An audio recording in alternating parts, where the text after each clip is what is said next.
Clara Harper's hand was on the train door when she heard him call out a name that wasn't hers. "Evelyn?" His voice cracked open the morning air like a rifle shot. She turned, and the look on his face, the look on his face nearly buckled her knees. He was holding wildflowers. He had pressed his hat to his chest. His eyes were shining with something so raw, so unguarded, it almost made her turn back around and ride that train all the way to the ocean. Almost. She stepped down onto the platform, looked him square in the eye, and said it. "I'm not who you ordered. If this story already has your heart, please subscribe to the channel and follow along to the very end. And drop a comment telling me what city you're watching from. I want to see how far this story travels. Now let's begin." The wildflowers were Luke Callahan's idea. He'd picked them himself that morning before the sun had fully cleared the ridge, walking the east pasture with his boots still dark from dew.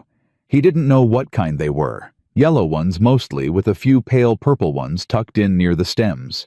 His neighbor Hattie Greer had told him once that women liked flowers more than they liked words, and Luke had spent enough time failing at words that he figured Hattie was probably right. He'd been awake since 3 in the morning. Not from nerves, he'd told himself. Just from habit. Ranching didn't leave a man much room for sleeping in, and after 6 years of running, the Callahan spread alone, his body had stopped asking permission before pulling him out of bed in the dark. But he knew if he was being honest, and Luke Callahan had always been too honest for his own good, that it wasn't habit that had him lying flat on his back in the black of the night, staring at the ceiling and counting the knots in the wood. It was Evelyn Harper. 31 years old, born in Harrisburg, Pennsylvania. The daughter of a school teacher and a man who had once worked for the Postal Service before his lungs gave out. She liked roses, but had written that she'd learned to grow lavender because it was hardier and didn't demand as much. She believed a person's character showed itself most clearly in how they treated horses and children. She had written in her 3rd letter that she was not a woman who scared easy, and Luke had read that line so many times, the paper had softened to velvet along the fold. He had her letters in a cigar box under his bed, 14 of them over 8 months. He knew them the way he knew the land, not perfectly but deeply, in the way a man knows something he has walked over in all kinds of weather. He had not told anyone in Sunset Ridge about her. Not because he was ashamed, but because the hope felt fragile, and this town had a way of handling fragile things roughly. Men like Earl Dugan at the feed store, who laughed too easily at other men's wanting. Women like Loretta Finch, who made pity sound like conversation. Luke had kept Evelyn Harper to himself, folded up and private like a deed to land he hadn't finished paying for yet. But she was coming today. She was coming today, and he had wildflowers in his fist. And he had put on his good shirt. The dark one, the one he saved for funerals, and the 4th of July. And he had told himself standing at the water pump that morning, while the sky turned red behind the hills, that a man was allowed to want something. A man was allowed to stand on a train platform in his good shirt, with store-bought flowers, and believe that the next chapter of his life was about to step off a westbound train. He was allowed that. The Sunset Ridge platform was not a dignified place to wait. It was 3 warped boards, a rusted bench, and a posted schedule, so old half the towns listed on it had changed their names. There were 6 other people waiting. The Brennan brothers picking up lumber. Old Gus Whitfield, collecting a package, and a woman Luke didn't recognize, who stood with her arms crossed and her back to the wind like she was used to both. Luke stood apart from all of them near the end of the platform where the tracks bent south. He checked his watch 4 times in 10 minutes. The train was late by 20 minutes, which meant nothing because the train was always late. The line that ran through Sunset Ridge had a reputation for arriving when it felt like it, and leaving before you were ready, and the station master, a thin put-upon man named Beckwith, had long since stopped apologizing for it. Luke heard it before he saw it, the low vibration in the rails, the distant groan of steam, then the whistle, 2 sharp blasts cutting through the dry morning air. He straightened up, pressed the wildflowers against his leg so they wouldn't look too deliberate, pushed his hat back half an inch, and then pushed it forward again. The train rolled in with a sound like the whole world sighing. The doors opened. People moved. Trunks came off. The Brennan brothers argued about the weight of something.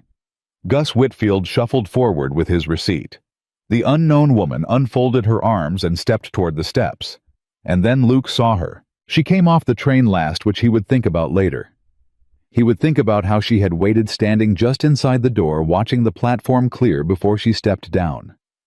A woman who did not rush, or could not rush, or had learned to stand at the edge of something terrible long enough to make peace with the crossing of it. She was dark-haired. She wore a brown dress that had seen better days, and she carried a single bag, and she was holding onto the rail with both hands when she stepped down onto the platform, not because she was unsteady, but because she seemed to be bracing herself for something. Luke stepped forward. Evelyn.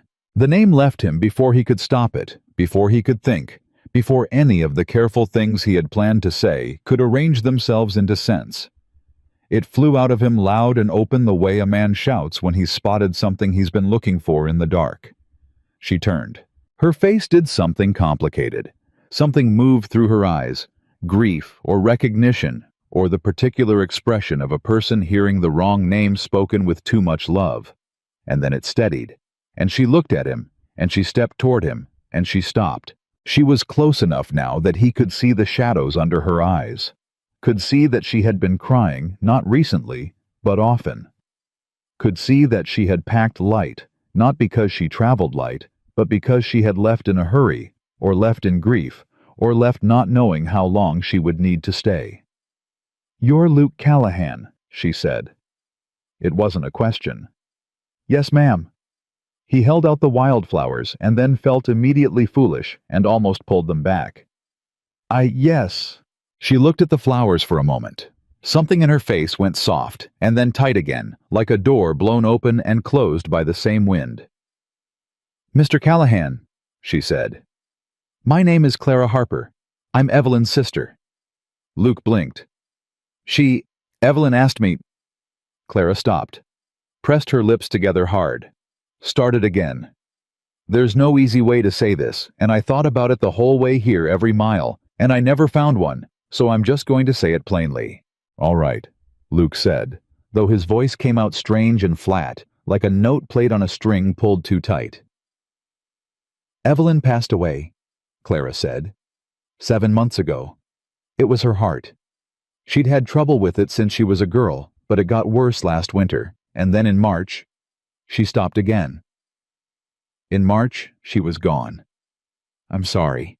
I'm so sorry, Mr. Callahan." The wildflowers were still in his hand. He became aware of them the way a man becomes aware of something he is holding when he no longer knows why he is holding it. His fingers were still closed around the stems. The yellow petals were slightly crushed where he'd been gripping them without realizing. 7 months, he said. "Yes." "The letters," he said. Clara's jaw tightened. She didn't look away from him, and he would give her credit for that later, because a lesser person would have looked away. "That was me," she said. "After she died. She asked me before she went to write to you, to tell you. But I couldn't do it in a letter. I didn't know how to say it in a letter, so she exhaled. "I kept writing, as her. I know how that sounds. I know what it was. I'm not asking you to understand it right now. I just needed you to hear it from a person face to face, not from paper." The platform had gone quiet around them, or maybe it hadn't. Maybe the Brennan brothers were still arguing, and Gus Whitfield was still shuffling, and the station master was still calling out whatever station masters called out. But none of it was reaching Luke. He was standing in a pocket of stillness that had closed around him the moment she said Evelyn passed away, and he could not seem to move out of it. "She knew about me," he said. "She knew she was sick, and she didn't want to stop the letters," Clara said, and her voice cracked for the first time. She controlled it quickly, but he heard it. "She said you deserved someone, Luke, Mr. Callahan. She said you'd been alone long enough, and she didn't want her dying to take that away from you too. She was..." A pause. "She was stubborn like that, about what people deserved." Luke set the wildflowers down on the bench next to him. He set them down carefully like they were something precious, and then he put both hands in his pockets and stood very still for a moment. "She knew," he said again. Not a question this time. Not anything really, just the words finding their way out. "She knew," Clara said. "She made me promise." "And the last letter?" He looked up. "The one that said she'd be on the May 12th train." Clara nodded short and tight. "That was you." "Yes. You came. I promised her I would."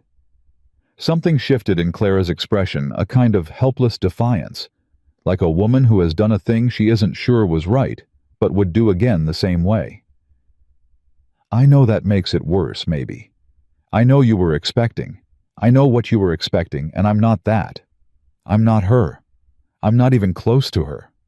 But she asked me to look you in the eye and say it out loud, and I owed her that, so here I am."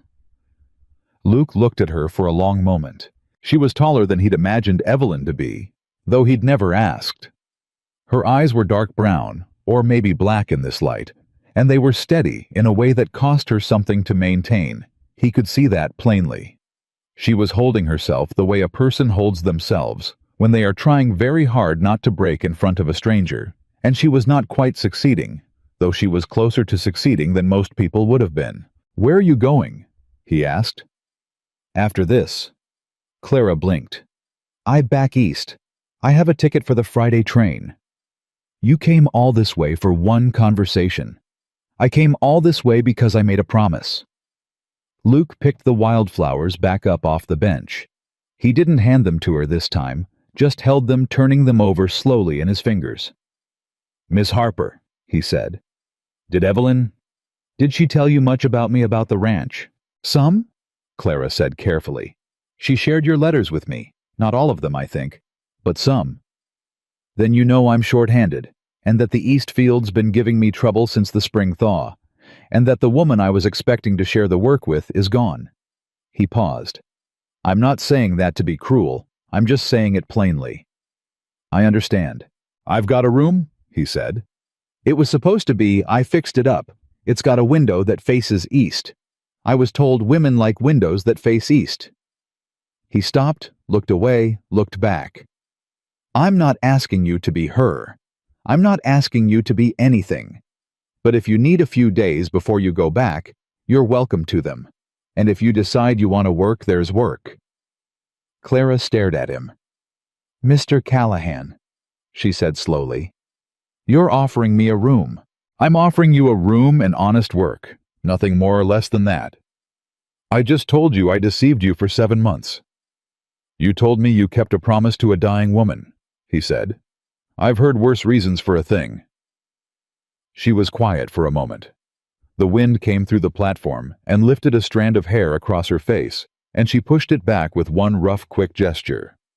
"I don't know anything about ranching," she said. "I don't know anything about—" He stopped himself. "I'll teach you what you need to know. I'm not her. I heard you the first time." Another silence. Longer this time. Clara Harper looked at the wildflowers in his hand, and then looked at the train behind her, and then looked at Luke Callahan. This man she had written to for 7 months in a dead woman's voice. This man who had just had his entire future handed back to him in pieces. And she said quietly, 2 days. I'll stay 2 days." "That's fine," Luke said. He did not smile. She did not smile. They stood on that cracked platform in the Texas morning with the last of the train smoke drifting past them, and it was the most ordinary and the most terrible moment Luke Callahan had experienced in a long time. He picked up her bag before she could object and started walking toward the wagon. After a moment she followed. Twice. The ride to the ranch was mostly silent, which was fine by Luke. He had never been a man who felt the need to fill silence.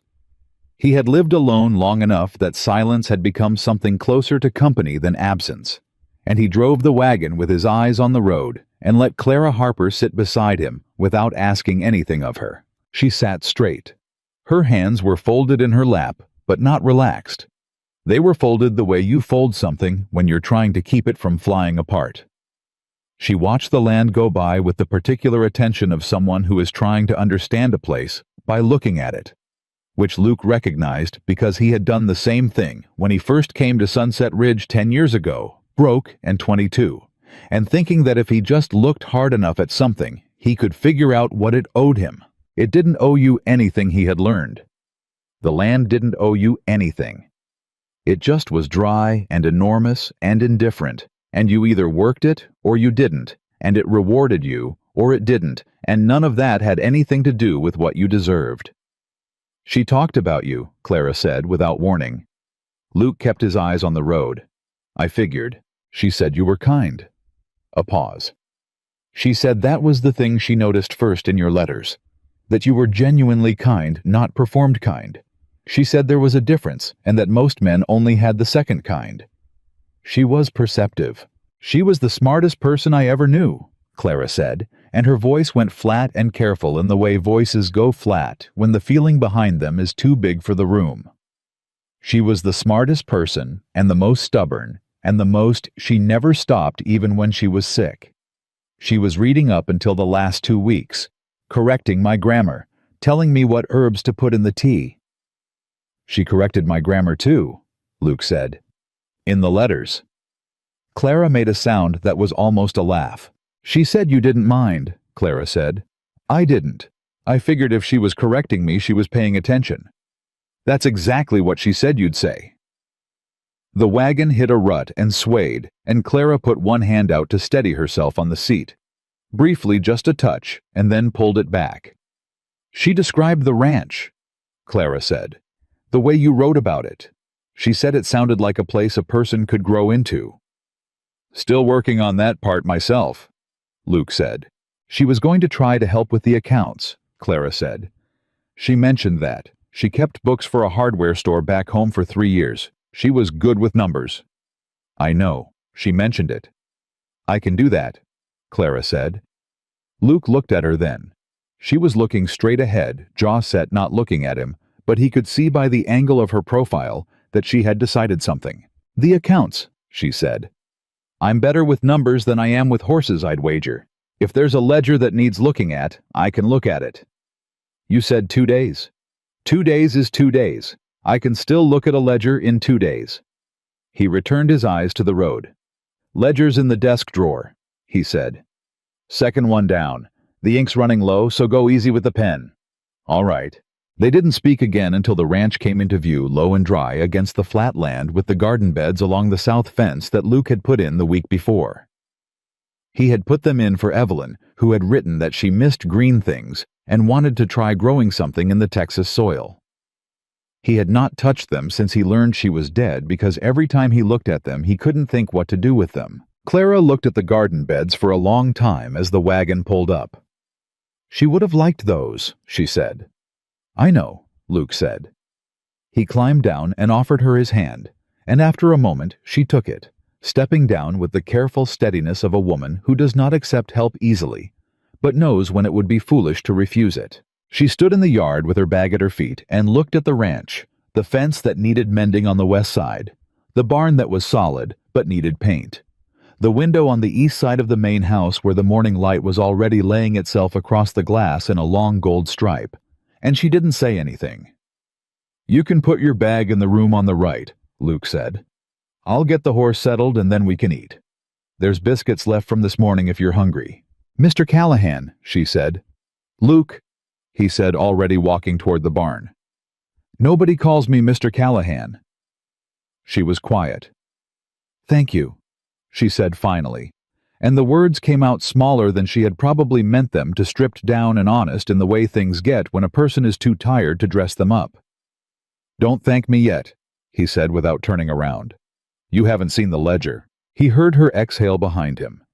Not quite a laugh, not quite relief, somewhere between the two, and he kept walking, and the morning settled around the Callahan ranch the way it always did, dry and wide, and full of the particular silence of land that is waiting to see what you'll make of it. Inside, Clara set her bag on the bed in the east-facing room, and stood at the window for a moment, looking at the garden beds, the empty, turned earth, the small wooden stakes Luke had put in to mark the rows.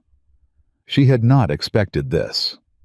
Not the room, not the offer, not the man who had just received the worst news of his private life and responded by picking up her bag. She had expected anger.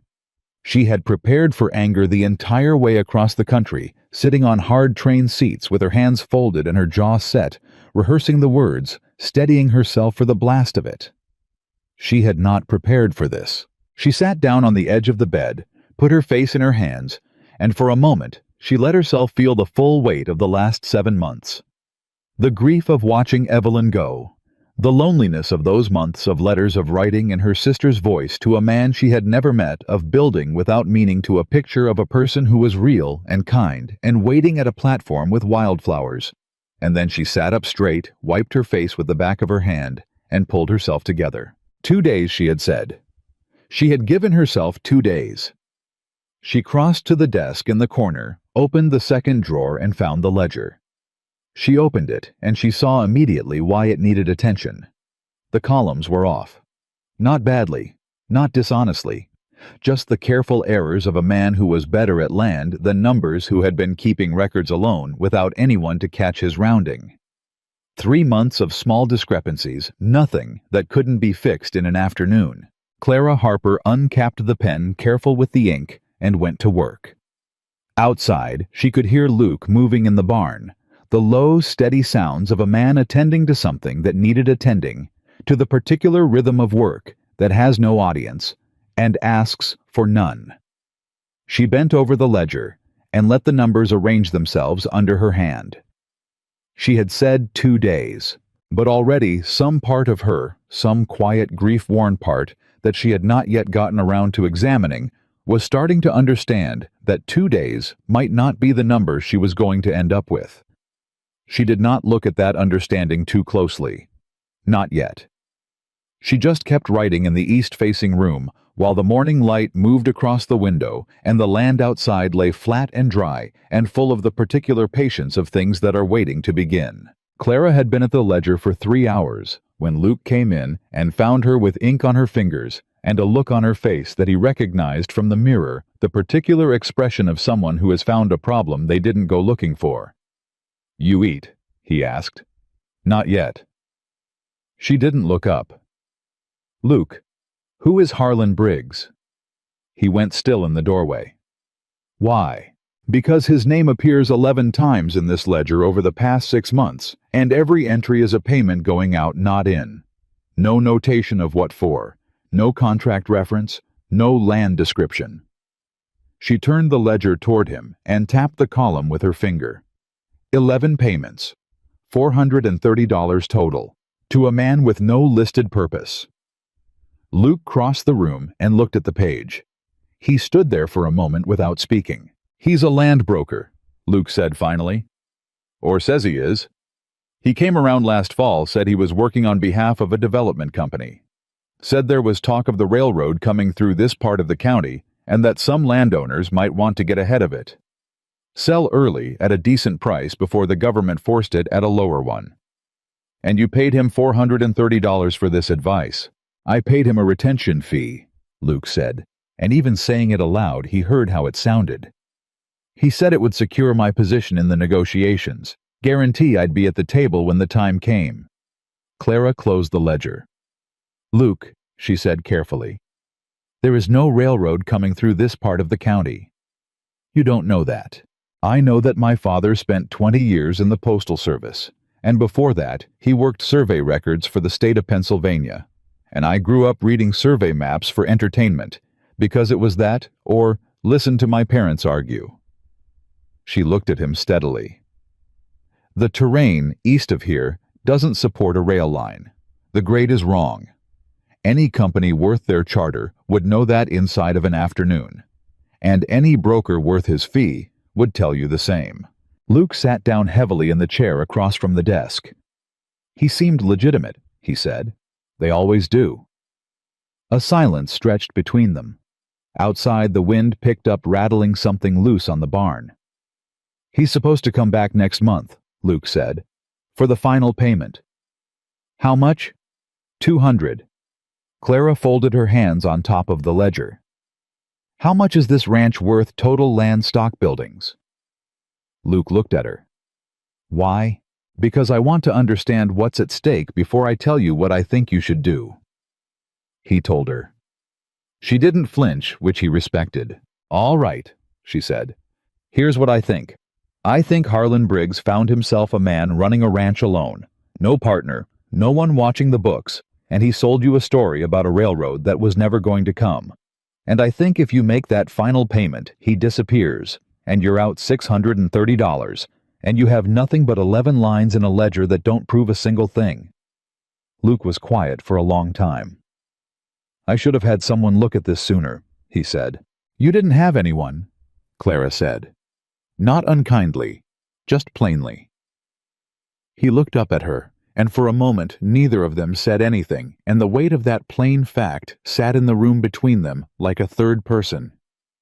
Well, Luke said, finally standing up. I've got someone now, for 2 days anyway. Clara picked up the pen. Then let's not waste them. She was still at the ledger when he brought her food, cold biscuits and a cup of coffee that was stronger than anything she'd tasted in years, and she ate without stopping work, reading and checking and making small, careful notations in the margins. And Luke sat across from her and watched her work, and didn't say anything because there wasn't anything useful to say. He was starting to understand, in a way he hadn't expected, why Evelyn had described her sister the way she had. Smart, she had written in one of the early letters. Clara is the one who figures things out. I'm the one who feels them. We used to joke that between the two of us, we made one complete person. He had smiled at that at the time, reading it by lamplight.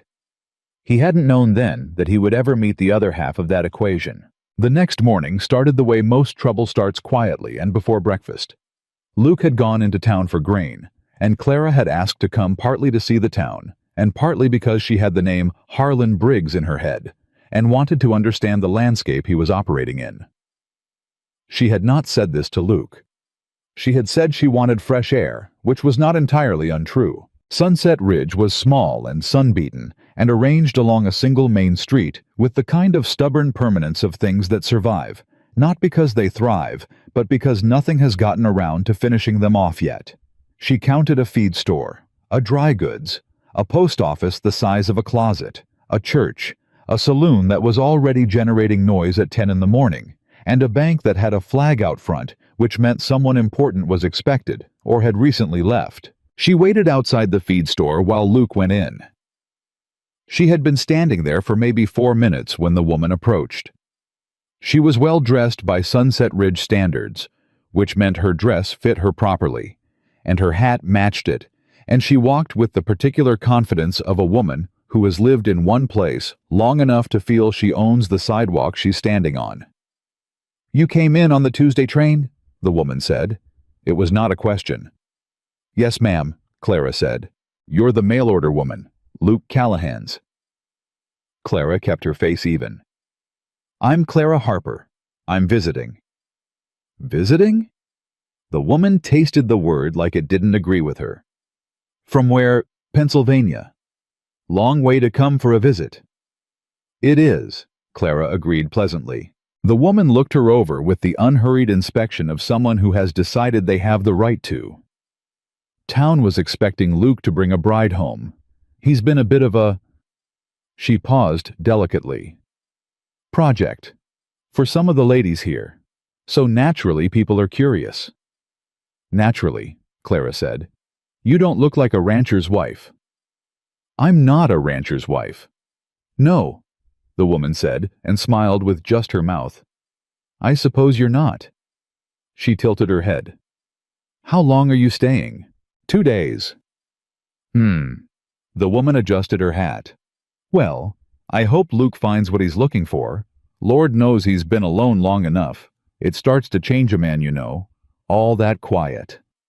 She walked away without another word, and Clara watched her go and thought about the 11 entries in the ledger and the town that had watched Luke Callahan struggle alone for 6 years and found it more interesting than troubling. Luke came out of the feed store with a receipt and immediately read something in Clara's face. Who was that? He asked. Loretta Finch, Clara said. I'm guessing. Lord. He picked up the grain sack. What did she say? Nothing that matters. She fell into step beside him. Luke, does Harlan Briggs come into town often? Every few weeks. Why? I want to see his paperwork. The contract he gave you for the retention fee. Luke stopped walking. I don't have a contract. Clara stopped too. She turned and looked at him. He took a $430 retention fee, she said slowly, and he didn't give you a contract. He said it was coming, that he was having it drawn up proper. She looked at him for a moment, and she made a decision then not to say what she was thinking, which was that a man who had been alone too long sometimes trusted the first person who showed him a document and used words like legitimate and charter and development company because the loneliness made you want to believe that someone had thought you worth approaching in the first place. All right, she said instead. When he comes back, I want to be there. Clara, he'll try to collect the final payment, she said. And when he does, I want to see his face when someone asks him for the contract first. Luke stared at her. Something moved in his expression that she couldn't quite name, not quite surprise, not quite something else. Respect maybe, though he hadn't said the word, and she wasn't going to assume it. You said 2 days, he said. And today's only the 2nd, she said. So we've got time. They drove back to the ranch mostly in silence, but it was a different silence from the one on the first ride. Less careful, less loaded. Just two people sitting together with their thoughts, which in Clara's experience was a much better kind of quiet. The trouble arrived before Harlan Briggs did. It arrived in the form of a boy, maybe 16, raw-boned and sun-darkened, galloping up to the Callahan ranch at a pace that said bad news better than any words could. He slid off the horse before it had fully stopped and hit the ground running, and nearly collided with Clara, who was coming out of the house with the ledger under her arm. Ma'am? He caught himself. Is Mr. Callahan here? It's about the east pasture. The Greer fence, the whole north section went down, and Callahan's cattle are there mixed in with Greer stock. And old man Greer is already on his horse, and he ain't happy, ma'am. He ain't happy at all. Clara turned toward the barn. Luke. He appeared in the barn doorway at a near run, took one look at the boy, and had his horse saddled in 4 minutes flat. Clara watched him go with the particular feeling of someone who has just learned something useful about a person, the way he moved when something needed doing. No wasted motion, no complaint. Just the immediate and efficient response of a man who had been solving his own problems alone for a very long time. She looked at the ledger in her arms. She looked at the boy who was still standing there breathing hard. How far is the east pasture? She asked. 1.5 miles, ma'am, maybe 2. Is there another horse in that barn that won't kill me? The boy blinked. There's the mare. She's gentle. Show me. She had not been on a horse in 6 years. She did not mention this. She climbed up with more determination than Grace settled herself and nudged the mare into motion, and the boy looked at her with the wide-eyed expression of someone recalculating their initial assessment of a person. By the time she reached the east pasture, Luke was already there, and so was Walter Greer, who was a large red-faced man on a large red-faced horse, and 3 ranch hands, who were doing the complicated work of separating 2 herds of cattle that had no interest in being separated. Callahan! Greer was bellowing. This is the 3rd time this year. 3rd time. You can't keep fence, you can't keep cattle. What in the Sam Hill can you keep? Walter, I hear you and I'm fixing it. Fixing it. I'm counting 14 of mine mixed in with yours, and 2 of them are my best breeders, and if they've been... I'm fixing it, Luke said harder this time. You've been saying that for 6 months, and every time that fence goes, it's my land. It goes toward Callahan, not yours, never yours. Mr. Greer. Greer stopped. Clara had ridden up alongside Luke, and she was sitting straight on the mare with the ledger still under her arm, which she was aware looked completely ridiculous, and she did not care. Mr. Greer, she said again. My name is Clara Harper. I'm handling Mr. Callahan's accounts. I'd like to propose a temporary solution while the fence is repaired, and I'd like to do it without either of you breaking a blood vessel if that's agreeable. Both men stared at her. And who in the... Greer started. The east section of your property borders the dry creek bed, Clara said, because she had read it in the ledger notes, Luke's small, careful annotations about the land. If we move the Callahan stock to the north section for the next 4 days while the fence is rebuilt, there's no overlap. Your breeders stay clear. Your hands don't have to babysit the line." She paused. "And Mr. Callahan will cover the cost of any additional labor you need for the separation today. I'll note it in the accounts." Silence. Greer looked at Luke. "She always talked like that," Greer said. "I'm still figuring that out," Luke said. Greer looked at Clara again, long and assessing, and then something in his big red face shifted. Not warmth exactly, but the particular expression of a man who has been handed a solution that works and has run out of reasonable objections. "4 days," Greer said. "And the fence gets done proper this time. Not that half-measure business from March." "Done," Luke said. Greer turned his horse and rode, and his hands began the work of sorting cattle. And Luke looked at Clara on the mare with the ledger under her arm, and said nothing for a moment. "You read the land notes," he said finally. "I read everything in the desk," she said. "I told you I was good with records." "Clara." He said her name with a weight she hadn't heard in it before. Not formal, not the careful distance of the first day. Something else. "You didn't have to come out here." "No," she agreed. "I didn't."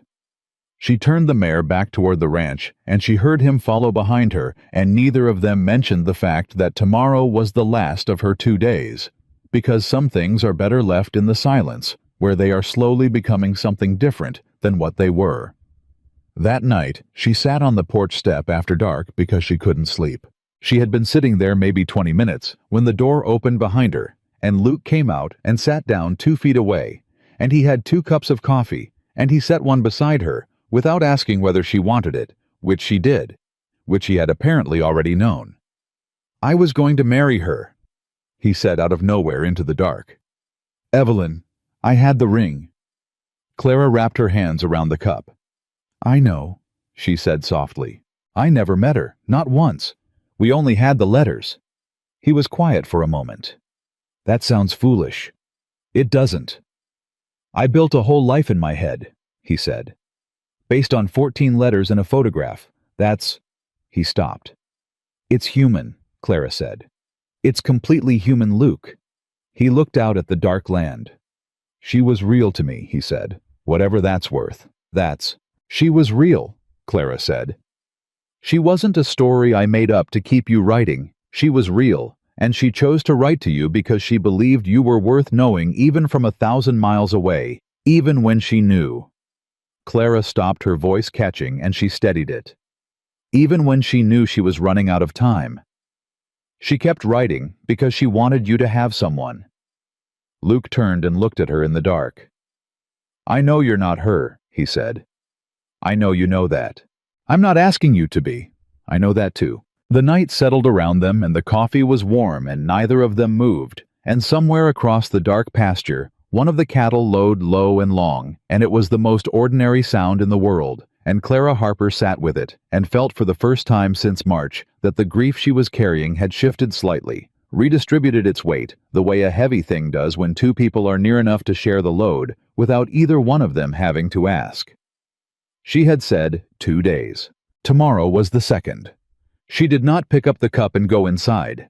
She stayed where she was in the dark, 2 feet from a man she had not expected to understand, and she let the night do what nights do, quiet the noise clear, the air make room for the things that are still figuring out what they are. She didn't go to the station. The Friday train left Sunset Ridge at 9:47 in the morning, and Clara Harper knew the exact moment it did because she heard the whistle from the ranch, 2 sharp blasts cutting through the dry air, and she was standing at the kitchen table with her coffee going cold and the ledger open in front of her, and she listened to the whistle fade south, and she did not move. Luke was in the barn. He didn't come in to ask. He didn't say a word about the train, or the ticket, or the 2 days that had stretched into 3, and were now stretching into something without a number attached to it. He just came in at 10:30, poured himself coffee, looked at her over the rim of the cup, and said, "East Fence crew's coming at noon. Greer's sending 2 of his hands to help." "Good," Clara said. "You want to be here when they come." "I want to be here when Harlan Briggs comes," she said, "which I'm guessing will be before the end of the week. He usually comes on Fridays. Then today's his day." She turned a page in the ledger. I found something else last night. Luke set his cup down. There's a notation here from 8 months ago, she said. Before Briggs ever approached you. It's in different ink. Someone went back and added it, I think, after the original entry. It references a land survey number, T14 Range 6 Section 9. She looked up at him. Do you know what parcel that is? That's the South 40, Luke said slowly. The section that runs along the dry creek. The same section that borders Walter Greer's property. Yes. Luke, she said, who else knew about the trouble you were having with that fence line, about the boundary dispute? He thought about it. Greer, obviously, his hands. Beckwith at the station, I mentioned it once. And... He stopped. And Briggs, he said. He was there one afternoon when Greer and I had words about it, last September. He rode up while we were still arguing. Clara closed the ledger. He wasn't there by accident, she said. The fence crew arrived at noon. Clara stayed at the desk and let the men work running numbers, cross-referencing dates. Building the picture piece by piece, the way her father had taught her to read a survey map. Start at the corners and work inward, because the truth of a thing lives at its edges. By 2 o'clock, she had what she needed. By 2:15, Harlan Briggs rode up the drive. She heard him before she saw him. The particular easy rhythm of a man who arrives, places like he's been expected, and welcomed his horse, moving at a comfortable trot. No hurry, no tension, just the comfortable pace of someone who has done this particular errand many times before and expects it to go the same way it always has. Luke came in from the yard. He's here, he said. I know. Clara stood up, tucked the ledger under her arm, and straightened her collar. Don't say anything to start. Let him talk. Clara. Luke. She looked at him. Please. He looked at her for a moment, jaw tight, and then he nodded once, and they walked outside together. Harlan Briggs was a well-constructed lie of a man. That was the first thing Clara thought when she saw him, that everything about him had been assembled with care to communicate trustworthiness. The good hat, the clean boots, the wide, easy smile that arrived 3 full seconds before he'd even had time to assess the situation, which meant it wasn't a response to anything real, just a tool he kept deployed at all times. Luke. He swung down with the practiced ease of a man who spends a lot of time arriving on horseback at ranches where people weren't expecting bad news. Good to see you. I was hoping to catch you this week, actually. We've got some developments. His eyes moved to Clara. The smile didn't change, but something behind it recalibrated. And who's this kid? Clara Harper, Clara said. I'm handling Mr. Callahan's accounts. Is that right? The smile widened slightly, compensating. Well, that's just fine. Actually, this works out nicely because the paperwork I've been having drawn up. What survey number is attached to the development parcel you've been representing? Clara asked. Briggs blinked. Just once, just briefly, but she caught it. I'm sorry. The railroad development parcel, she said. The one that requires a retention fee before the landowner can participate in the negotiation. What is the survey number? Well, now, I don't have that off the top of my... Because it should match the area you've been describing, Clara said. And I've been looking at the county survey records referenced in Mr. Callahan's property deed, and I can't find a parcel in this range that would support a rail line. The grade east of here runs to 22 degrees past the creek bed. You'd need a 10-degree maximum for standard gauge track. She tilted her head slightly. But I'm sure you know that. You've been representing this development for 8 months. Briggs looked at her. The smile was still there, but it had gone thinner the way a thing gets thin when it's being pulled at from both ends. Ma'am, I don't know where you're getting your information, but the development company I represent has engineers who've assessed... What's the name of the company? Clara said. Continental Land and Rail Associates. Incorporated where? A pause. Small, controlled, but a pause. Missouri, he said. I'd like their charter number, Clara said. For the records. I don't carry that on my person. That's all right. I can write to the Missouri Secretary of State's office and request it myself. It'll take 2 weeks, maybe 3. She opened the ledger to the page she'd marked. In the meantime, I'd like the contract you promised Mr. Callahan when he paid the initial retention fee, the one that was being drawn up proper." Briggs's smile disappeared. It didn't fade. It disappeared the way a lamp goes out when someone blows it. And what was underneath it was not anger, not yet, but the cold, flat calculation of a man running numbers in his head, weighing options, deciding which move costs him least.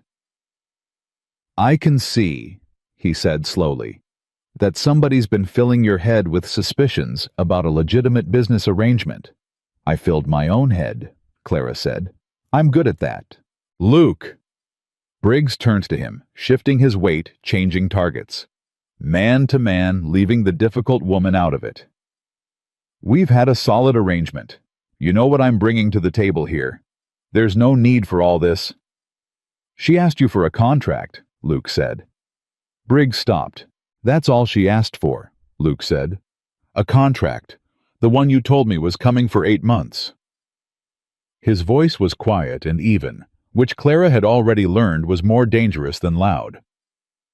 "If everything is legitimate, the contract exists, so produce it." A long silence. Briggs looked at Luke, looked at Clara, looked at the ledger under her arm with the particular hatred a man reserves for evidence. "I'm going to be honest with you," he said, and his voice had dropped the professional warmth, entirely leaving something underneath that was colder and more real.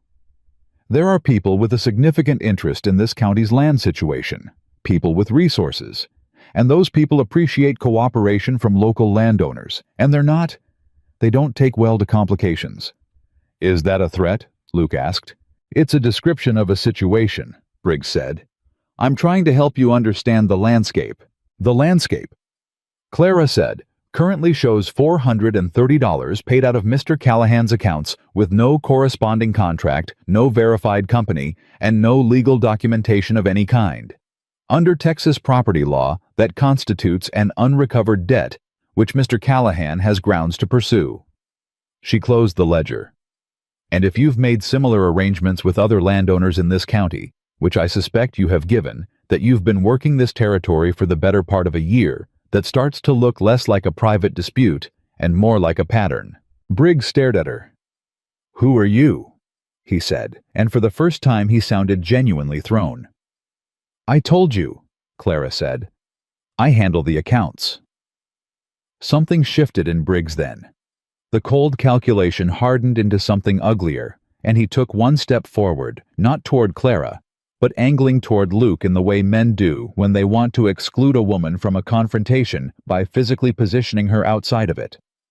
Luke moved. It was a small movement, half a step, a shift of weight, but it put him precisely between Briggs and Clara, and he did it with the same unhurried efficiency he'd brought to saddling the horse and sorting the cattle, and every other practical problem that had required him to act. "I think you'd better leave," Luke said. "Luke, you don't understand what you're walking away from." "I understand it fine," Luke said. "I understand I paid 6 months of good money to a man who sold me a story. I understand I almost paid 200 more. And I understand—" He paused. "I understand that if you come back on this property again, we're going to have a different kind of conversation. Now ride." Briggs stood there for 3 full seconds. Then he turned, mounted his horse, and left the way he came at the same easy trot, same comfortable pace, but his spine was rigid now, and the ease was a performance, and all 3 of them knew it. The dust settled. Clara let out a breath she hadn't realized she'd been holding. "He'll be back," she said. "I know. He's not working alone.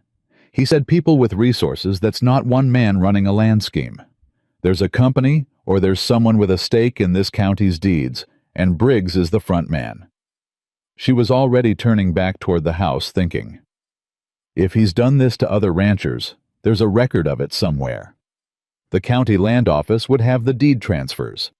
If people have been selling under pressure, Clara. Luke caught her arm gently, just enough to stop her forward motion. She turned. He was looking at her with an expression she had not seen on him before.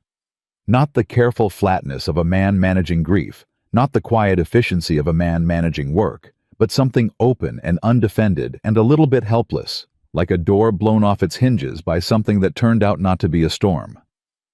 "Thank you," he said. It was 2 words, plain and direct, the way everything with him was plain and direct, and she felt them more than she expected to. "Don't thank me," she said. "He'll make trouble before this is over." "I know that too."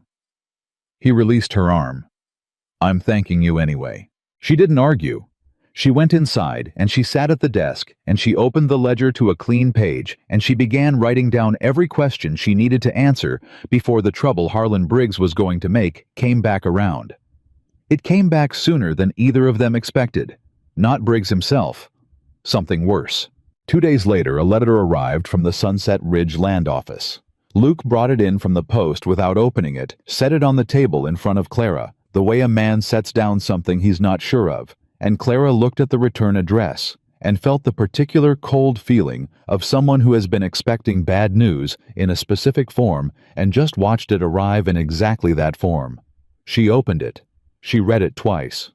"Luke," she said, "sit down." He sat. "Someone has filed a competing land claim on the South 40, she said. "The section along the creek, filed 3 days ago." She looked up. "The claimant is Continental Land and Rail Associates." The silence that followed was the kind that has weight and temperature. "They can't do that," Luke said. "I have the deed. I've had it for 6 years. They're claiming the original survey was in error," Clara said, reading. "That the boundary placement along the creek bed was incorrectly recorded at the county level, and that the South 40-acre parcel was never legally incorporated into the Callahan property title." "That's a lie." "Yes," she said. "It is. And it's a very specific kind of lie, which means someone went to the trouble of researching your deed carefully enough to find the exact language to challenge." She set the letter down. This is what the retention fee was for. It wasn't a railroad deal. It was Briggs getting paid to identify vulnerable parcels land with survey language loose enough to challenge owned by people working alone, no lawyers, no partners checking the paperwork. She looked at him steadily. He was never going to help you. He was building a case against you. Luke stood up from the table. He walked to the window. He stood there with his back to her, and she gave him that moment because he'd earned it. "How long do I have?" he said. "The notice requires a response within 30 days, or the claim goes to a hearing by default." 30 days. He turned around. "Can we fight it, eh?" "Yes," she said. "But we need the original survey documents, the ones that were filed when your deed was recorded.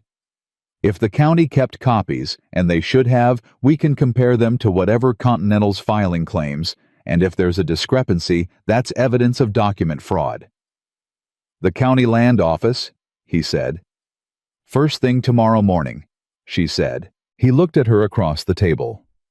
The ledger was between them, open to the clean page where she'd been writing her questions, and the letter from the land office was sitting on top of it. And outside the window, the South 40 stretched flat and dry toward the creek bed. The same land it had always been, indifferent, as always, to the trouble people kept trying to make about it. "You know what I keep thinking about," Luke said. "What?"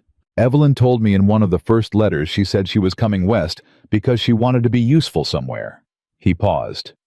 "She said she was tired of being decorative." Clara felt something move in her chest. "She said that," Clara confirmed softly. "I thought I understood it at the time," Luke said. "I don't think I really did until—" He stopped, shook his head slightly. She would have liked this. The ledger and the argument and all of it. She would have been delighted by the whole damn thing. She would have been insufferable about it, Clara said. She would have talked about it for weeks. Luke almost smiled. It didn't quite make it all the way, but it was close. "Tomorrow morning," he said. "County Land Office. First thing," Clara confirmed. "And tonight." She pulled the ledger toward her. "Tonight, I write down everything we know in order with dates. If this goes to a hearing, we need a clear record." "All right," he said. He went to the stove and poured 2 cups of coffee. The routine of it already settled into ease, already natural, already theirs, and he brought hers over without asking. And she took it without looking up. and neither of them mentioned that she had not rebooked a train, and the ticket in her bag had a date on it that had come and gone 3 days ago, quiet as the turn of a page. The lamp burned late, and in the county land office 3 miles south of Sunset Ridge, in a filing drawer that had not been opened in 6 years, a survey document sat waiting, holding in its careful measured lines either Luke Callahan's salvation or his ruin. Tomorrow, they would find out which. The county land office opened at 8 in the morning, and Clara and Luke were there at 7:55. The clerk was a thin man named Aldous Fry, who wore his authority the way small men in small offices often wear it, pressed in close to himself, applied carefully deployed at the first hint that someone might not take it seriously. He looked at Luke with the mild recognition of a man who knows a face without knowing the name, and he looked at Clara with the particular blankness of someone who has decided a woman in a land office is either someone's wife or someone's problem. "We need to pull the original survey records for the Callahan property," Clara said. "Deed filed 6 years ago. T14 Range 6, the South Parcel Boundary Documentation." Fry looked at her over his spectacles. "Records requests need to be submitted in writing," he said. "There's a form." "We'll fill out the form," Clara said, "while you pull the file. The form needs to be submitted and reviewed before." "Mr. Fry." She set the land office notice on his counter. "This is a competing claim filed 3 days ago against that same parcel. Mr. Callahan has 30 days to respond. We need the original survey to mount a defense. That is a legal right, not a courtesy, and I'd rather not spend the morning explaining to a circuit judge why the county land office obstructed a property rights dispute by requiring a man to wait 2 weeks for a form to be reviewed." She paused. "But I'll explain it if I need to." Fry stared at her. He picked up the notice. "Read it. Set it down." "Wait here," he said. He went into the back room. Luke stood beside Clara at the counter and kept his voice low. "Where'd you learn to talk like that?" he said. "My father dealt with postal disputes for 20 years, she said. "Bureaucrats respond to 2 things, process and consequence. You lead with process, you follow with consequence, and you say the word judge early." "Does it always work?" "No," she said, "but it worked today." Fry returned 8 minutes later. He did not have a file folder. He had an expression. "There's a problem," he said. Clara went still. "The survey documentation for T14 Range 6 South Parcel, it was pulled for review 2 days ago." He set his hands flat on the counter. "Standard procedure when a competing claim is filed. The documents are held by the Claims Review Office until the hearing." "Held by whom specifically?" Clara asked. "Deputy Claims Officer Wendell Cole," Fry said. "He handles all contested parcel documentation." "I want to speak with him." "He's not in the office today." "When will he be in?" A pause that was a half-second too long. "Monday," Fry said. Luke made a sound that was not quite a word. Clara put her hand briefly on his arm without looking at him. "Mr. Fry," she said carefully, "is there a copy of the original filing? A duplicate survey documents of this age were typically filed in duplicate, one for the county, one for the State Land Commissioner's office." Fry blinked. Something moved behind his eyes. Not guilt exactly, but the look of a man who has just realized the game he's been placed in has more moves than he knew about. "The state office would have their copy, yes," he said slowly, "in Austin." "How long for a records request to Austin?" "A week, maybe 10 days. "Then we'll send it today," Clara said. "I'll need paper in the proper address format." Fry gave her the paper. He gave it to her without argument this time, and she stood at his counter and wrote the request out in full in her clearest hand, with every survey number and deed reference and legal citation she could pull from memory and from the notes she'd tucked into the ledger that morning before they left. She handed it to him. "Post it today," she said, "not tomorrow." "Yes, ma'am," Fry said, and this time the ma'am sounded almost like he meant it. Outside, Luke walked 3 steps ahead of himself before he stopped and turned around. "Cole," he said. "Wendell Cole. You know him, Not well. I've seen him around. He's been the deputy claims officer for about 2 years. Luke's jaw was working. He was at the feed store the day Briggs was there. The first time I met Briggs. Cole was picking up an order. Clara looked at him. You're sure? I'm sure, Luke said. I remember because they nodded at each other. I thought nothing of it. 2 men who know each other in a small town. He shook his head. They're working together. Or Cole works for whoever Briggs works for, Clara said. Which means the competing claim didn't just get filed. It got filed with someone on the inside already positioned to control the documentation. She started walking. We need to find out who else Briggs has done this to. They found out faster than expected, and from a source neither of them anticipated. Walter Greer was coming out of the dry goods when they crossed the main street, and he stopped when he saw them, with the particular arrested look of a man who has been carrying something heavy and has just spotted someone who might be able to help him put it down. Callahan, he said. Good. I was going to come out to your place today. What's wrong? Luke said. Greer looked at Clara. You're the woman who settled the fence business. Yes, Clara said. You handle accounts, the boy said. I do. Greer pulled an envelope from his coat and held it out. I got one of these, he said. 3 days ago. Clara opened it, read it. It was the same notice. Different parcel number, same claimant. Continental Land and Rail Associates. Same language about survey errors, same 30-day window. They came after your east section, she said. The section that borders Callahan's South 40, Greer said, and his voice was a controlled anger, the kind that has been sitting and tightening for 3 days. Now I'm no fool. I know what this is. Somebody wants the creek bedland, both sides of it. He looked at Luke. Somebody wants the water rights.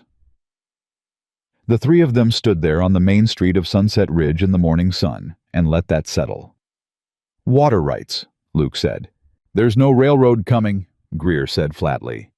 I knew that from the beginning, but I figured Briggs was just a grifter running a small game. I didn't think... He stopped. The creek doesn't look like much, but it's the only reliable water source in a 20-mile radius that runs year-round. If someone controls both banks... They control every ranch in this valley, Clara said. Silence. How many ranches draw from that creek? She asked. 6, Luke said. 7 if you count the Haskell place on the north end. And how many of them have gotten a notice like this? Greer and Luke looked at each other. I don't know, Luke said. We need to find out, Clara said. Today. They split up. Luke rode north toward the Haskell place and the 2 ranches beyond. Clara went with Greer to the 3 properties on the south side of the creek. She rode with him on the wagon, which was faster than she'd expected, because Greer drove with the grim urgency of a man who has decided something needs doing and has stopped being polite about it. The first ranch, the Alderman place, confirmed it within 60 seconds. Margaret Alderman, a widow who ran her property with her son, and a hired hand, had the same letter, had received it 4 days ago, and had been sitting on it because she didn't know what it meant and was afraid to ask. I thought I'd done something wrong, she said, standing in her doorway with the notice in her hand. I thought maybe there'd been a mistake on my deed when I took it over after Thomas died. There was no mistake on your deed, Clara said. Someone is trying to make you believe there was. They need you to feel uncertain, so that when they offer to settle quietly and buy you out, you take the offer rather than fight. She looked at the woman steadily. Don't take any offer, not yet. We're building a case. Who's we? Margaret said. Mr. Callahan, Mr. Greer and the other landowners along the creek, Clara said. There's strength in the number. 1 person fighting this looks like a dispute. 6 people fighting it looks like fraud. Margaret Alderman looked at her for a long moment. You're not from here, she said. No, ma'am. But you're angry about this, Margaret said. On our behalf. Clara paused. She thought about that. Yes, she said. I suppose I am. By evening they had 4 confirmations. 4 ranches along the creek, 4 identical notices, all filed within the same 3-day window. Luke had found 2 more on the north side, 6 total. Every landowner sitting alone with the same letter, each one thinking they were the only one, each one made to feel small and confused and legally uncertain. They gathered at the Callahan Ranch that night. 6 people around a table that had never held that many, and Clara stood at the head of it with the ledger and the notices spread out and said the thing plainly because plain was the only useful way to say it. "Someone has spent the better part of a year setting this up," she said.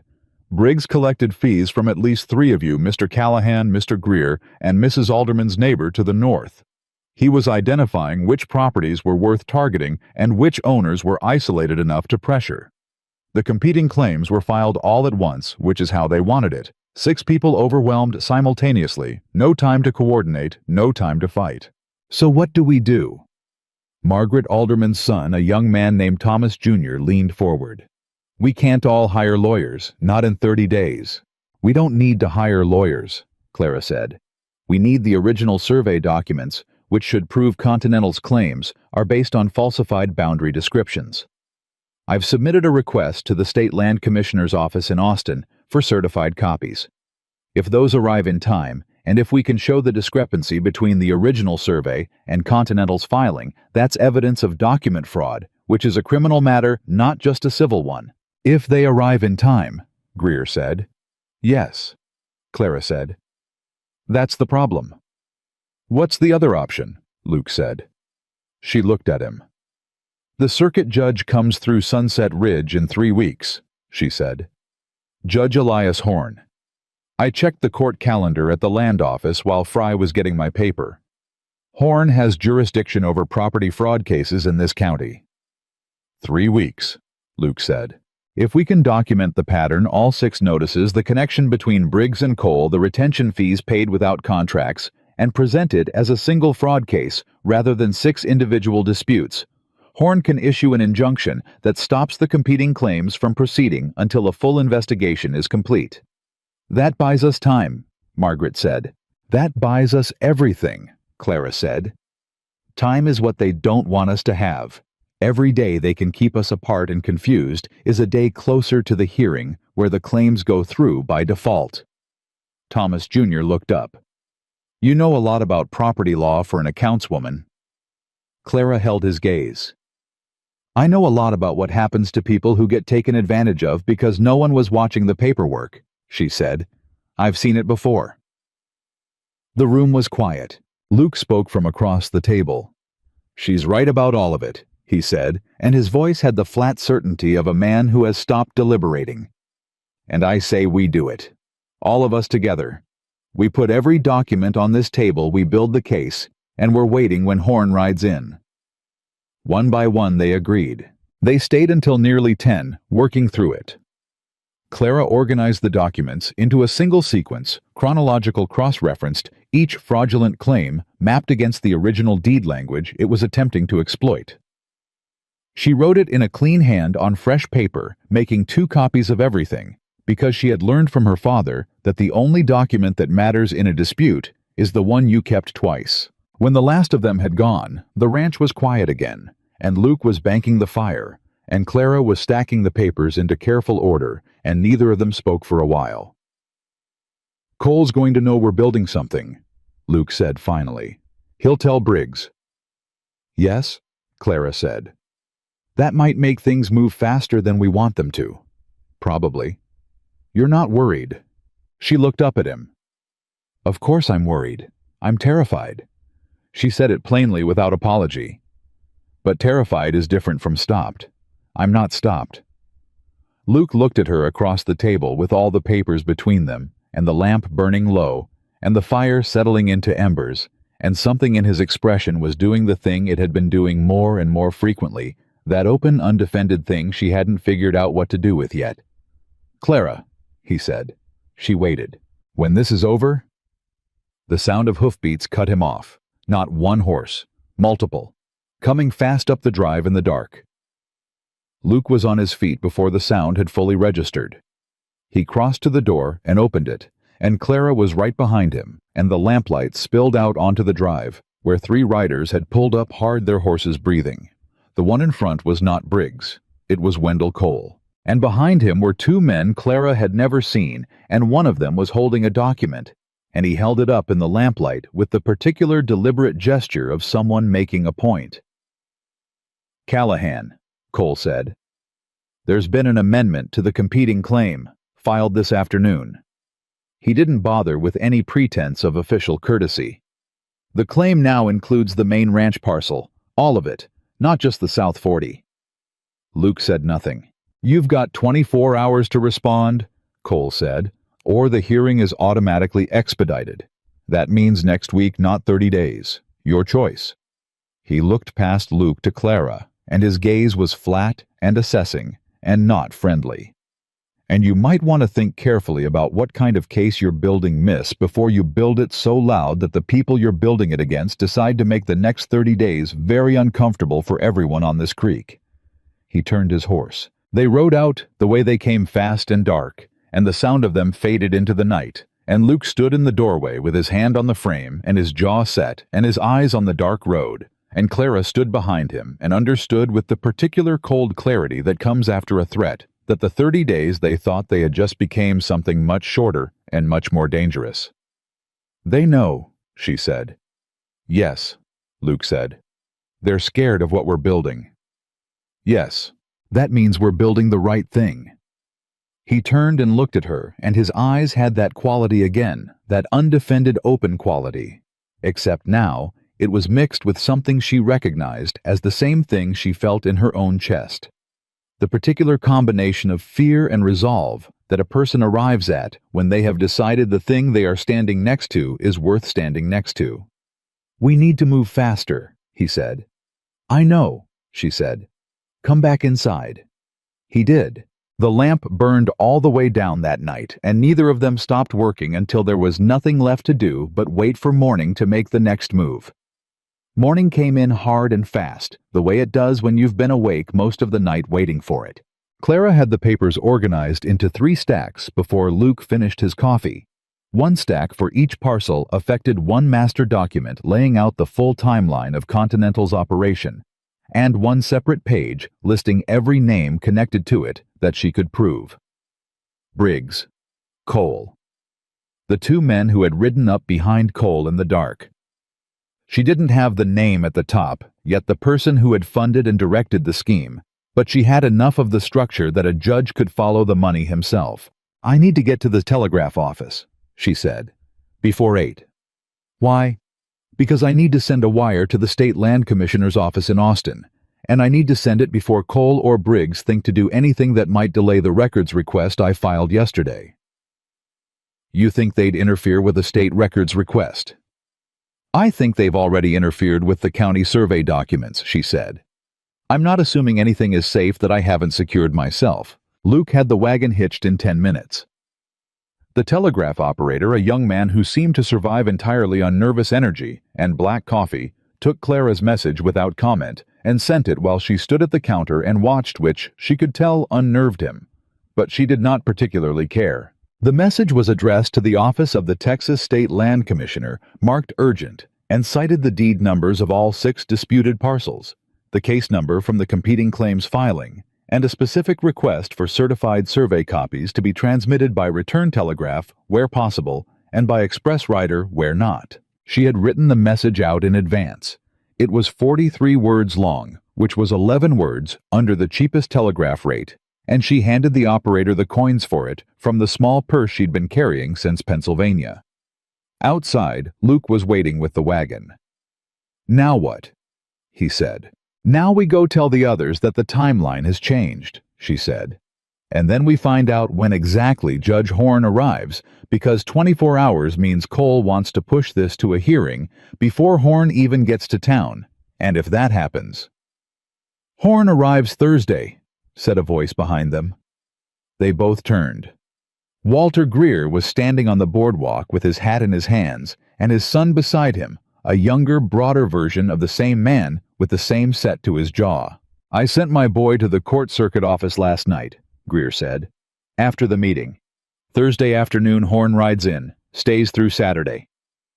"That's 4 days," Clara said.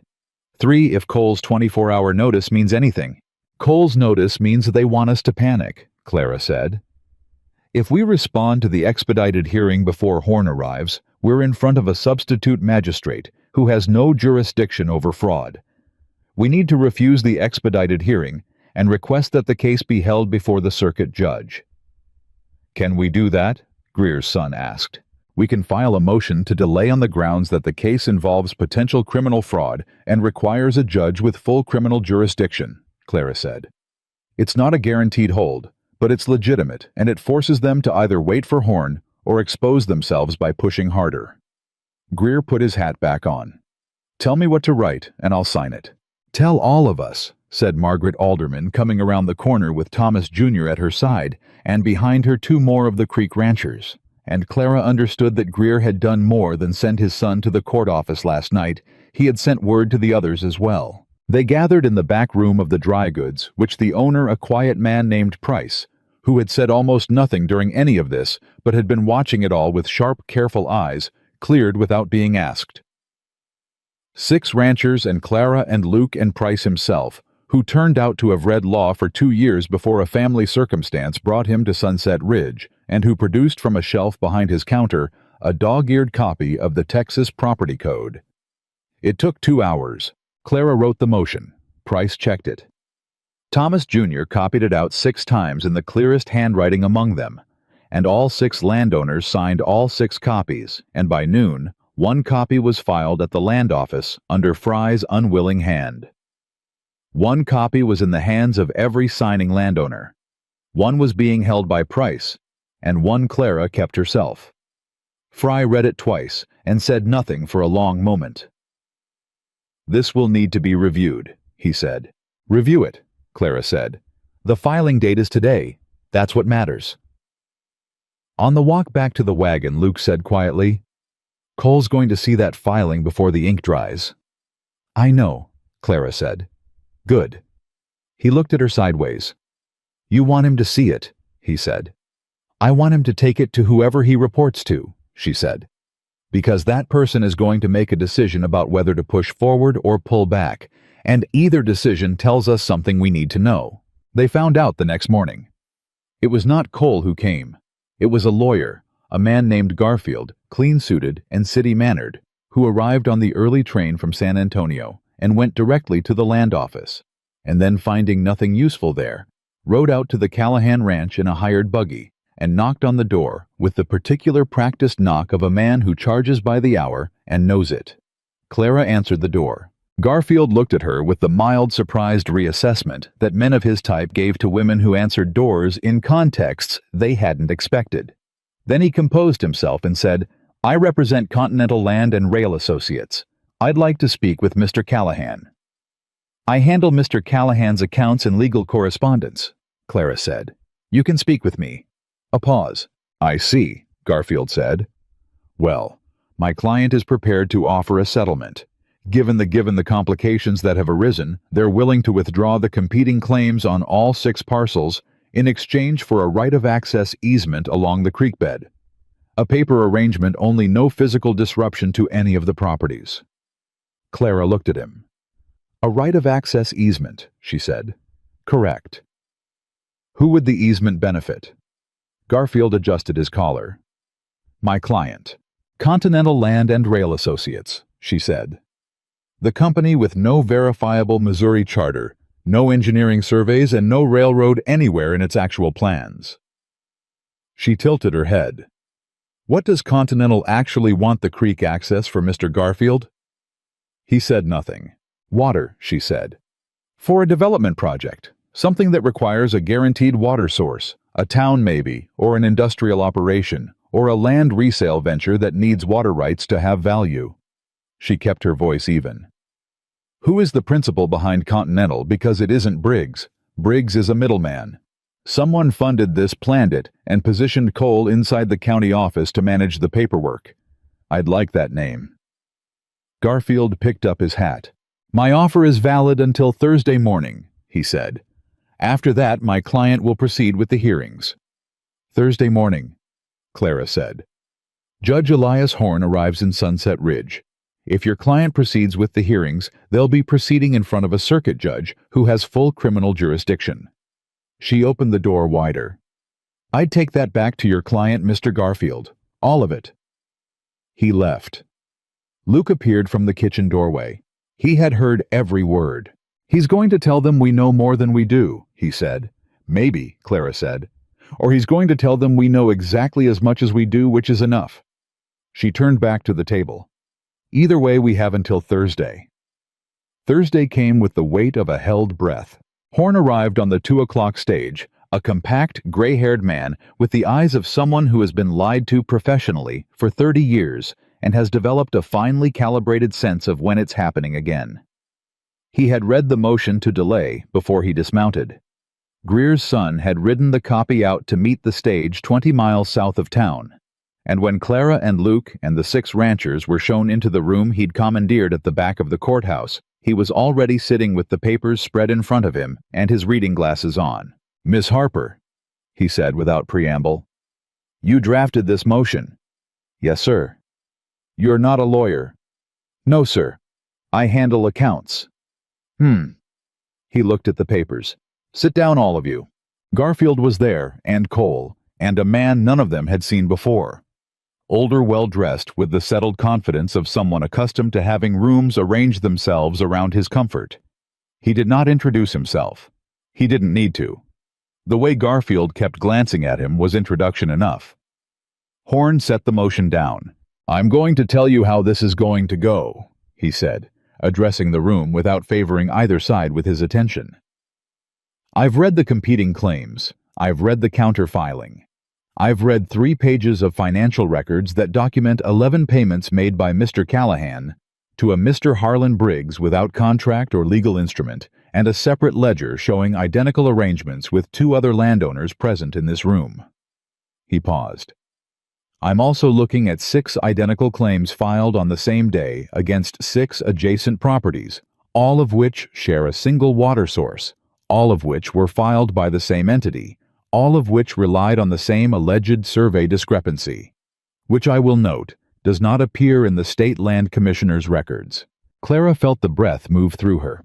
The Austin documents had arrived by telegraph relay the previous evening. Not the full certified copies which were coming by rider, but a confirmed summary from the Commissioner's office. The original surveys for all 6 parcels were on record intact and showed no boundary discrepancies. She had filed that confirmation with Horn's clerk at 6 in the morning. Garfield stood up. "Your Honor, my client has made a good faith settlement offer." "Your client," Horn said, looking at him over his glasses, "has filed fraudulent competing claims based on misrepresented survey data employed a county official." He looked at Cole, who went the color of old chalk, "to control access to the original documentation, and has now sent legal counsel to offer an easement settlement that would effectively accomplish by contract what the fraud was meant to accomplish by force." He set his glasses on the table. "That is not a good faith settlement offer. That is an attempt to salvage a scheme after it's been exposed." The well-dressed man stood up. "Your Honor," he said, and his voice was the voice of someone who has bought his way out of rooms before and is preparing to do it again. "I believe there has been some misunderstanding about the nature of—" "Your name, sir," Horn said. A pause. "Clifton Marsh," the man said. "I represent the investor group behind Continental." "You represent the investor group," Horn said. "So you're not Continental's lawyer, you're Continental." Marsh's jaw tightened. "I'm issuing an injunction," Horn said, picking up his pen. "All 6 competing claims are suspended pending full criminal investigation into the conduct of Continental Land and Rail Associates and associated individuals." He looked at Cole. "Mr. Cole, you are suspended from your position pending that investigation. You will surrender all documents in your custody related to these 6 parcels before you leave this building." He looked at Garfield. "Counsel, you will advise your client that obstruction of this investigation will result in immediate criminal referral." He signed the injunction with the brisk efficiency of a man who has been waiting to do exactly this. Clara sat very still. Beside her, she felt Luke exhale a long, slow, controlled release of 6 days of tension, and it moved through the room like a wave, because every rancher in that room exhaled with him. Margaret Alderman, with her eyes closed and her hands folded tight. Thomas Jr. gripping the edge of the table. Walter Greer looking straight ahead, with his jaw set and his eyes bright in a way she had not expected from him. Marsh left without speaking again. Garfield followed. Cole left last, moving the way a man moves when he has understood that the room he is in has already decided something about him that he cannot change. Horn looked at Clara. "Your documentation was clean," he said. "Chronological, cross-referenced, clearly presented. That is not an accident." "No, sir," she said. "You're not from here." "No, sir. Pennsylvania." "Staying." She looked at Luke without quite meaning to, and he was looking back at her with that open, undefended expression that had been building since the first morning, since the ledger in the porch, and the coffee in the dark, since the fence, and the cattle and the night. Cole rode up with his threats, since every hour of work and every moment of sitting side by side at the edge of something that had started as obligation and had become something else entirely. "I think so," she said. Horn nodded once, as if that was the sensible answer, and dismissed them. Outside, the 6 ranchers shook hands and said things that people say when a weight lifts, and Margaret Alderman hugged Clara with a fierceness that surprised both of them. And Greer said something low to Luke that Clara didn't hear, but that made Luke stand a little straighter. Then the others left one by one, and it was just the 2 of them on the courthouse steps in the late afternoon, and the town of Sunset Ridge moved around them with its ordinary sounds, and the sky was wide and blue and going gold at the western edge. "You said I think so," Luke said. "I did." "That's not a yes." "No," she agreed. "It's not." He was quiet for a moment. Then he said, "The east-facing room has a window that needs a proper latch, the kind that doesn't rattle when the wind comes through." He looked at the street. "I've been meaning to fix it for a year. Never got around to it. 2 people get around to things faster than one." Clara looked at him. "That's a very practical argument," she said. "I'm a practical man." "Luke." He turned and looked at her fully, the way he had been not quite doing for a week, holding something back, managing the distance. "I'm not her," Clara said. "One more time. Quiet. Not defensive." "I know who you are," he said. "You're the woman who got here on a Tuesday with 1 bag and a letter to deliver, and in 6 days you fixed my accounts, bluffed a bureaucrat, faced down a land fraud operation, organized 6 ranchers, and wrote a legal motion that held up in front of a circuit judge." He paused. "I'm not confused about who you are." The wind moved between them, warm and dry, carrying the smell of the land, that particular Texas smell of dust and distance, and something almost like green at the edges. "The garden," Clara said. "The beds along the south fence. You put them in for her." "Yes." "I'd like to plant something in them," she said, "if that's all right." He looked at her for a long moment. "Whatever you want to grow," he said. She had come to Sunset Ridge to deliver a letter, to speak 6 words to a stranger, to keep a promise to the dead, and then go back to her life. She had come with 1 bag and a return ticket, and the absolute certainty that grief was the only thing she had left to offer anyone. She had been wrong about that. Evelyn, who had always been better at knowing things than Clara had given her credit for, had known she was wrong about that before she ever stepped on the train. Luke Callahan held out his hand. Clara Harper took it. And the thing that had started as a letter, a dead woman's love, forwarded by a living one, traveling 1,000 miles through guilt and grief, and the particular stubbornness of 2 people who had both been alone too long, became exactly what it had always been, trying to become a beginning. Some promises, kept faithfully enough, have a way of growing into something the person who made them never imagined. Evelyn Harper had asked her sister to deliver the truth. What she had actually delivered in the end was a life, and it turned out that was the truest thing she could have sent.